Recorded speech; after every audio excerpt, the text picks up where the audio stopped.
there's a lot of stigma around HIV because it is most oftenly identified as sexually transmitted. So how is it that a 6-year-old has a sexually transmitted disease? And part of our mental health program really works with our youth that are prenatally infected to get them to understand that at no place in their life is it their fault, and they have to let that go and try to rebuild their relationship with the parents. And there's a lot of work that's done around the crisis that they go through to be able to be okay with it and accept it.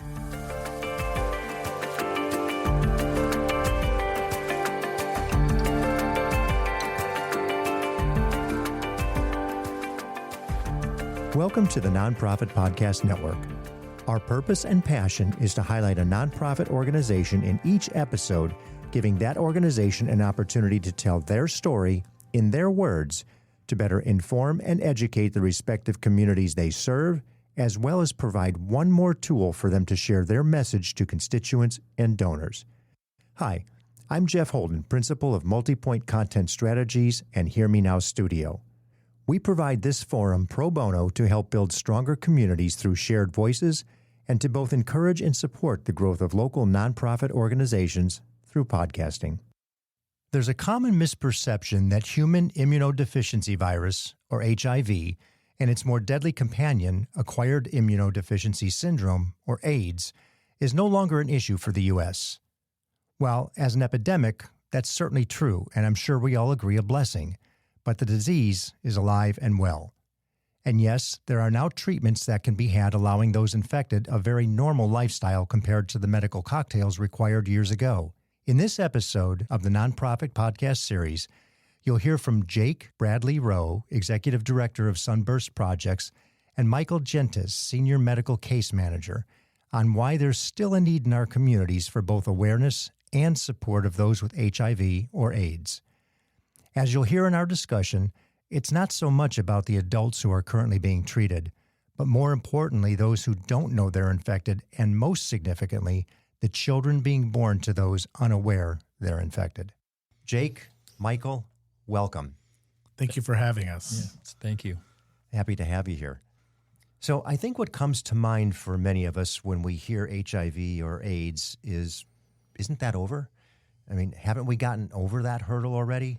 That may or might not be quite the case. Yeah, so, we've been battling HIV and AIDS for many years, and quite a few years back we made some great advancements in battling that, and that had to do with medication that allows people to live very healthy, long life by taking it daily. And when that happened, we immediately stopped seeing the amount of deaths on a daily basis from people living with HIV. And very quickly, the media kind of turned away from it and focused on other things. The reality is that even though people are living a long and healthy and active life with HIV, there still is a significant amount of new diagnosis because it's being spread. It's about those that we don't know that are living with it that is the problem. And organizations like Sunburst Projects are trying to bring light to that and work towards ending that epidemic through testing and through care for those that are living with it, keeping them virally suppressed. So it still is a major problem. 1 in 5 of those who are HIV positive don't know their status today. And the only way we are able to battle that problem is by providing free testing and easy access, remove the stigma around that process, and connecting with the folks that need to have the testing done. There's a common misperception about HIV, and that is that it's a sexually transmitted disease. But it's really not the only way the disease presents itself. It can be through blood transfusions or, as I learned, prenatally, which I think is part of it. We don't even think about it. It doesn't even enter into the concept of the disease. And that means there's a pediatric situation that has to be dealt with. Babies are born to mothers who are unaware. Can you tell me a little bit more about what that looks like in our community right here in Sacramento? Well, certainly. So Sunburst Project's been around over 35 years, and we started as an organization focused on helping the pediatric AIDS community. It started as a summer camp and then evolved into an organization that worked year-round to support families, pregnant women, and children So HIV can be transmitted from the mother to the fetus inside.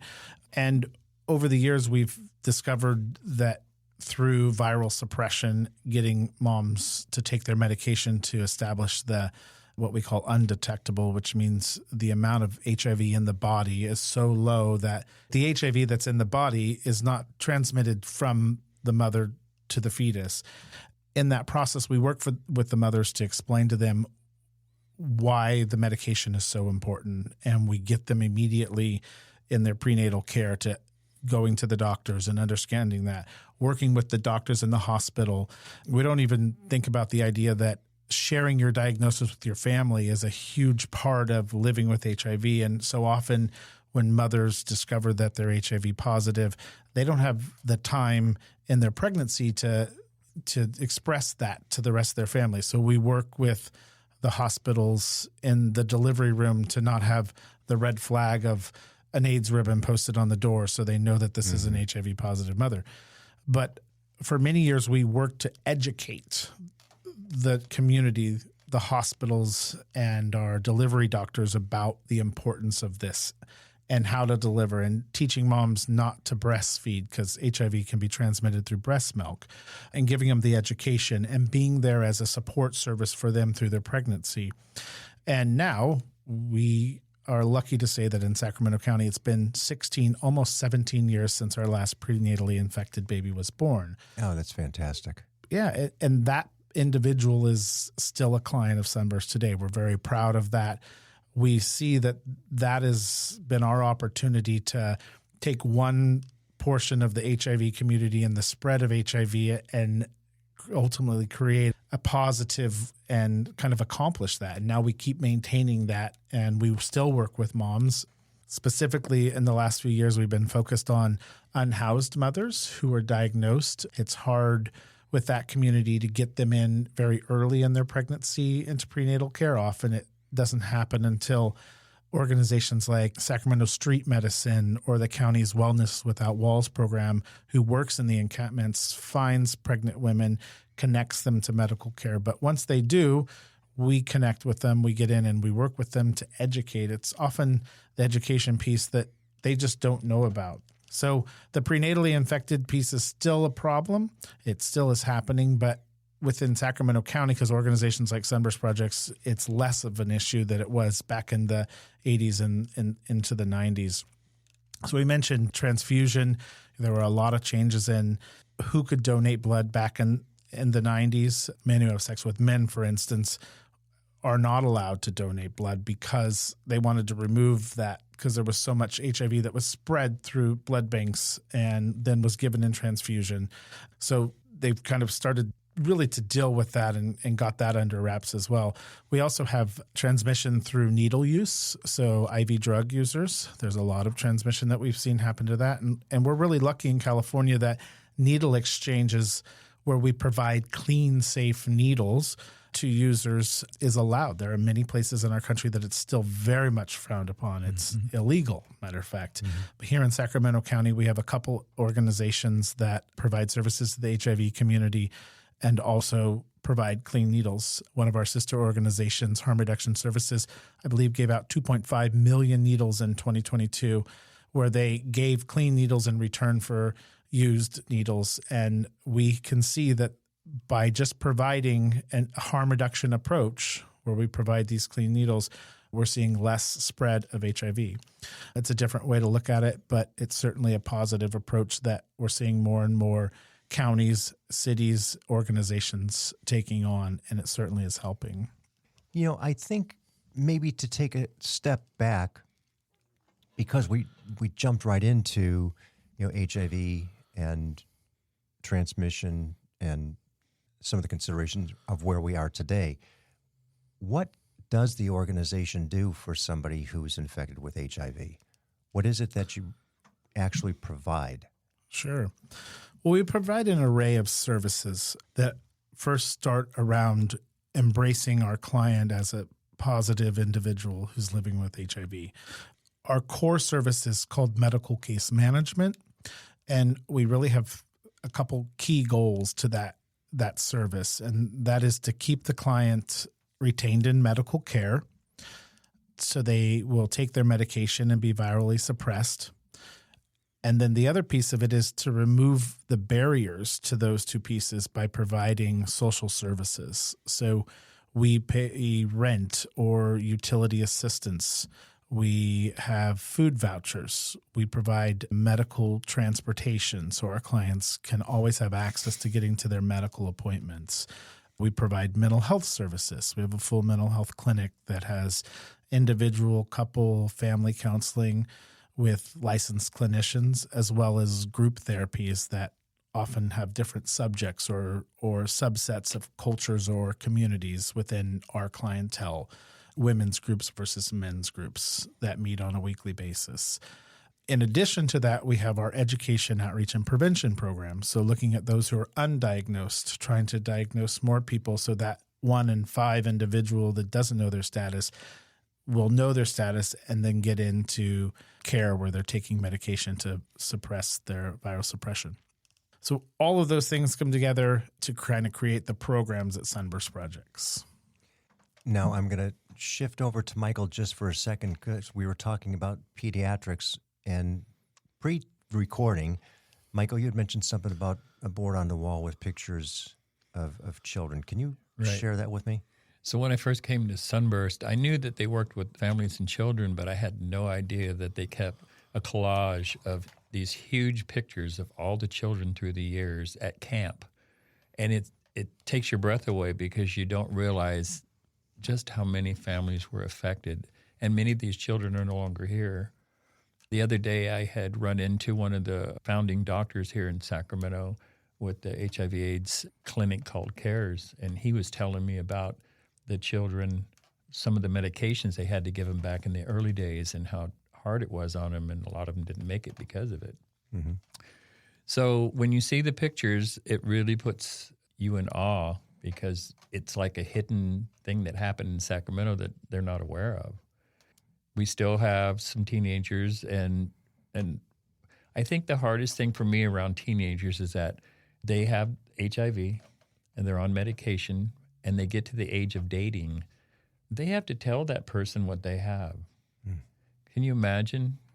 I mean, if you're a normal person and you don't have a virus or a disease like HIV/AIDS, you never have to have that conversation. And it really bothers these children. A lot of them have a hard time with that. And they also have a hard time as they get older. They've been on these medications since they were born. And they don't know any life without it. And some of them have a real hard time with it. We've had a few patients that I've worked with over the years that decided to quit taking them when they became of age and got very sick. Well, and I can only imagine, as a teen youth who's been on the medication your entire life, nobody really knows because you're not going to go out and wear it on your sleeve that I have AIDS. Mm-hmm. And all of a sudden now you get into a relationship with somebody and you have to say something. All of a sudden now your whole life is out there differently because that person, you don't know how they're going to accept it. And if they choose to share that, all of a sudden it's a whole different perspective, I would imagine. It is. And imagine you are a 25-year-old who's been sexually active and you contract HIV. You owe quite a bit of fault to yourself. But a child being born prenatally infected is infected by the fault of a parent. Mm-hmm. So now you live with knowing that your life for the rest of your life will be impacted by this virus. You'll take a medication every day of your life because of something you had zero control over. You didn't have the option of wearing a condom, taking PrEP, not being sexually active. Mm-hmm. And that's something that we see all of our youth that have come through Sunburst Projects as prenatally infected youth struggle with. And especially, as Michael was saying, around that 18, 19, 20, they become very rebellious about it. They don't want to have to face it every day that this was a diagnosis that was given to them completely out of their control. Mm-hmm. And it is quite the setback that we see happen in that age range. We have a person we were talking about today in office as a team that is of that age range, and he's turned very negative about life. And so much of it has to do with his diagnosis. Why is he different? He went through his youth not being able to do everything that some of his friends could do, the sleepover where before he went to bed, he had to go take his medication. And then the kids asking, why do you have this? Why do you have to take it? Mm-hmm. There's a lot of stigma around HIV because it is most oftenly identified as sexually transmitted. So how is it that a 6-year-old has a sexually transmitted disease? Right. And part of our program, our mental health program, really works with our youth that are prenatally infected to get them to understand that at no place in their life is it their fault, and they have to let that go and try to rebuild their relationship with the parents that this has been brought on by. And there's a lot of work that's done around the crisis that they go through to understand that and to be able to be okay with it and accept it. And there seems to be this crashing point around 18, 19, 20 that a lot of this kind rebellious of comes to take. Yeah. Going from, a young adult or a young child to an adult. And you think about someone who's not living with something like this, how hard that time in your life is, leaving the day-to-day of being at home in high school where you have a pretty set responsibility, but it's kind of overseen by your parents, right? And you go off to college and you get more responsibility, and now it's your opportunity to make the pathway of going forward. These kids on top of that now have to figure out how to live independently with HIV and the struggles that are going to come with that. I think that's testament to the mental health program that you've got then to support those kids, because I can only imagine the anger that comes with that and through no fault of their own, especially at that age as they get into whatever it may be, college or career or wherever they choose to travel, and the challenges that they face because of it. Absolutely. Let's transition now a little bit to the constituents, the people that you serve in the community. And I'm really thrilled that you're able to make it here, Michael, in many ways. Mm-hmm. Do we want to share his story first? Yeah, I think that's a great start to who we serve, because we serve a lot of different communities and a lot of different folks. And I think Michael does, though, represent a big portion of who we serve. Well, so I was first tested in 1992, and at the time I had lost about half my immune system. So the doctors figured I was infected somewhere around 1979, 1980, so I'm a long-term survivor. I have had my own battle with full-blown AIDS and almost died in 2002. I was not on medication at the time. I got through a very traumatic cancer diagnosis and full-blown AIDS. I wasn't supposed to survive, but I did. And as soon as I got through the cancer treatment, I got onto antivirals, and I've been on them ever since. So I've been undetectable since 2002. And I decided at that time I wanted to give back to my community somehow. So I got involved volunteering first, and then some jobs opened up, and I went for one, and I got it. And I've been doing case management for 17 years now. That's amazing, but the story is amazing. And the fact that you were not on antivirals, you weren't on any medication. None. Full-blown AIDS, cancer post? Well, no, it's post now. I've been out of cancer now 22 years. Amazing. But I had 4-stage terminal colorectal cancer. Ugh. And so they did not think I would survive the radiation and chemo treatments, but I did. I pulled through. Mm-hmm. It was rough getting well again, but I just stayed at it. And when I got into this work, I knew this was where I belonged. And so I've had a very big passion for it. And when I came on with Sunburst, it was just like, yeah, this is where I need to be. This is the work I need to be doing, and these are the people I need to work with.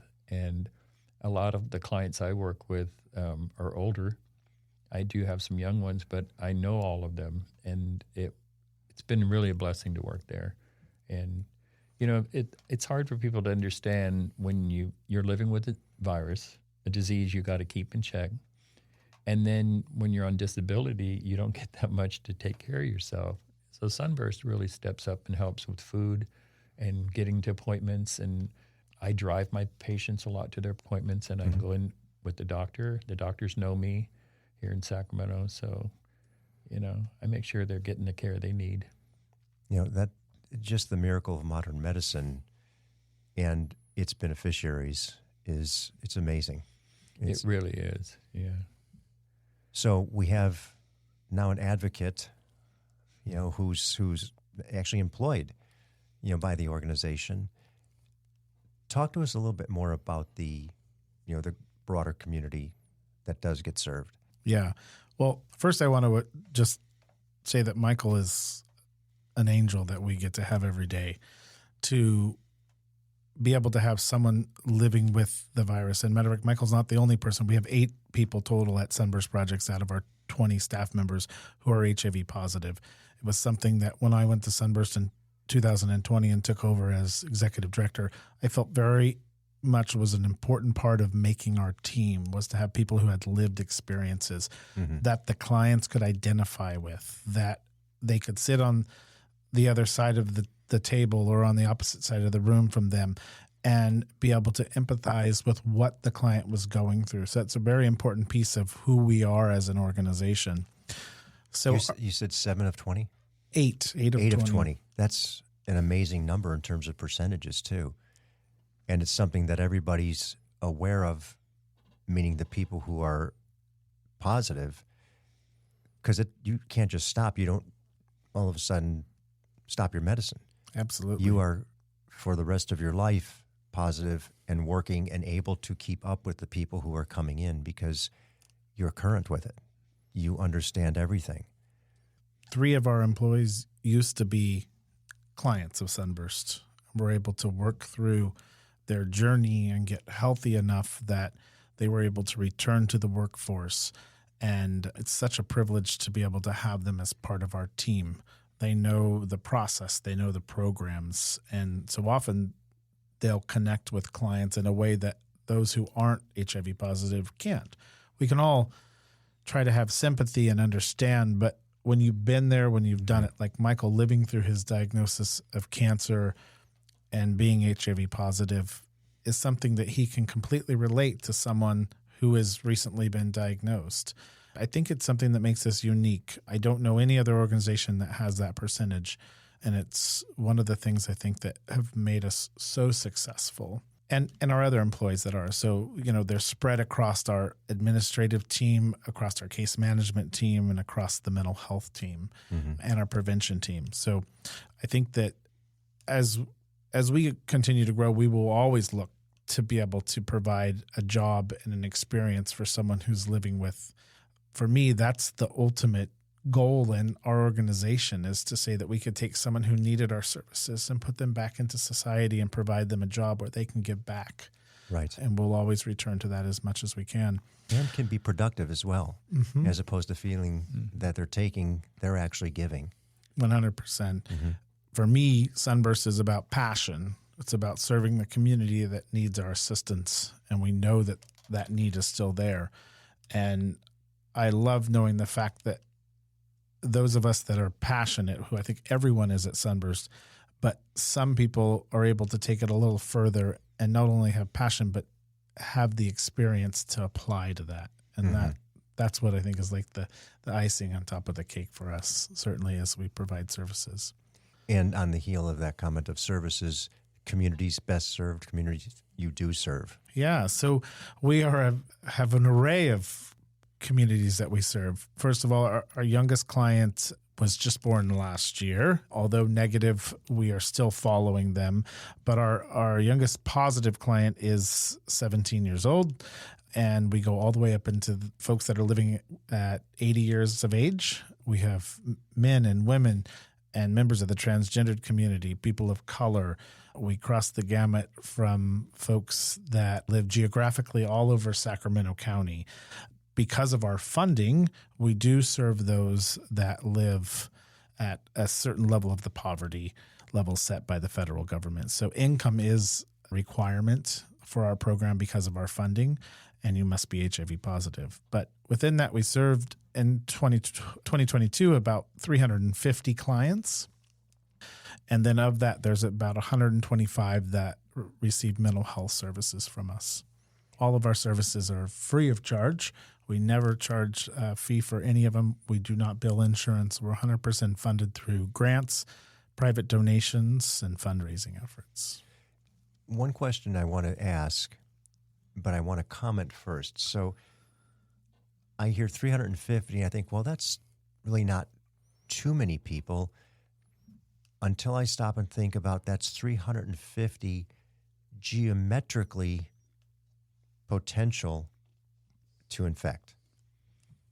And while it's 350, if each one is times 3, all of a sudden now we're looking at 1,000 people and on and on and on and on. So it is significant. That's a significant number. Actually, any number is significant because it's a life that we don't want to see wasted. The other one was, Michael, we didn't ask your age. In June, I'll be 68. Congratulations. So I got this disease, they figured, when I was 21, so I've had it my whole adult life. Wow. Well, it's great to see that you're still here. Thank you. We appreciate that. You touched a little bit, Jake, on funding, how you're funded. Tell us a little bit more about that in terms of the way the organization gets its money. Sure. So in 1990, the federal government established the Ryan White CARES Act, which is comprehensive legislation and funding that supports organizations like Sunburst Projects, county health departments like Sacramento County. This is a bipartisan supported funding source that is put out in grants. Sunburst received its first Ryan White CARES grant in 1994 and has received it ever since.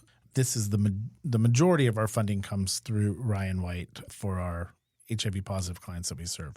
In addition, we have a housing grant so we can support paying rent and utility through a program called HOPWA, Housing for People Living with HIV and AIDS. We also have an Ending the Epidemic grant through the CDC, and that really applies more towards our prevention work. And then quite a few private foundations that we've written grants to for programs, food vouchers or emergency assistance, general services, mental health. And then we do fundraisers, community outreach, and we have donors that give to us.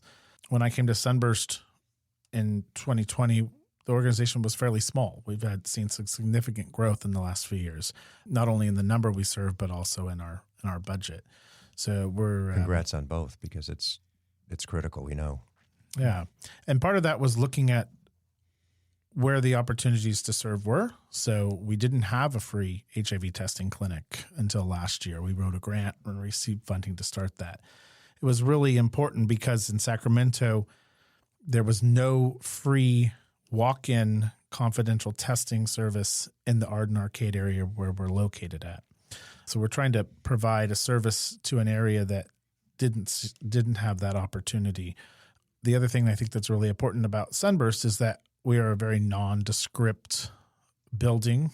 We don't say that we work with the HIV and AIDS community for multiple reasons, not only for our clients who are HIV positive for confidentiality, but for folks that want to come get tested that don't feel comfortable. So we try to remove the stigma around that by having a building and a location and an office that doesn't promote outwise exactly what we're doing, which is really important. You know, our advocacy work within the community, educating about HIV still being an issue, about the importance of knowing your HIV status, has really allowed us to grow in the footprint of what we're able to do. Not only do we promote to those that don't get tested all the time, but we also have clients who are HIV positive that didn't know about Sunburst existing. Prior to 2020, we only served women and children or men that were connected to a family who had children. And then in 2020, we realized there was an opportunity to serve a bigger portion of our community, and that was men who were not connected to a family and mostly focusing on long-term survivors. So 60% of our clients that we serve now are over the age of 50 and living long-term with HIV. So we've seen a big change in the organization and who we're serving. And within Sacramento County, that is the largest group of folks that are diagnosed and living it. And we weren't part of that up until this. And part of the reason we were able to swing that way is because we aren't having a lot of babies born with HIV anymore. So staying relevant was really important for the organization to thrive and keep going. So all those changes in the last couple years that we've done have really allowed Sunburst to make a way for itself to have a name and people to recognize who we are and what we're doing. And courtesy of those who have contributed in the funding of the organization. So what would be the best way to reach out to you guys to find out more about the organization? Yeah, through our website, sunburstprojects.org, all the information about our services, how you can help, how you can volunteer. If you need to get tested, the opportunities to do that through our Sunburst Clinic, the testing clinic, as well as the history about us, our involvement in Camp Sunburst, our history, what our employees are who work there, and anything you would want to know about Sunburst is on our website. Excellent. And before we close, if there's one key takeaway about Sunburst Projects for those listening, what would it be? That our work is extremely relevant still today. HIV is still being spread. Just yesterday, I read on Facebook a community member of ours who was diagnosed with HIV in his mid-40s. And the fact is that we still have a lot of people that don't know their status. We still have a lot of people who need care, need assistance to stay in care, and it's very much relevant work that needs to be done. It's never too late, and there is still hope if Absolutely. you get the diagnosis. Well, Michael, Jake, thank you so much for talking with us today about something I think many people have forgotten. Thank you for having us. Thank you. Appreciate you. Thank you for listening to the Nonprofit Podcast series. I hope you enjoyed the episode. If what you heard moved you, please reach out to that organization and do what you can to help. If you like and appreciate what we're doing to support local nonprofits, please give us a positive review, subscribe, and share. If you're a nonprofit with an interest in participating in an episode, you can reach us at info@multipointstrategies.com. The Nonprofit Podcast Network is a production of Multipoint Content Strategies and is recorded and edited by Hear Me Now Studio.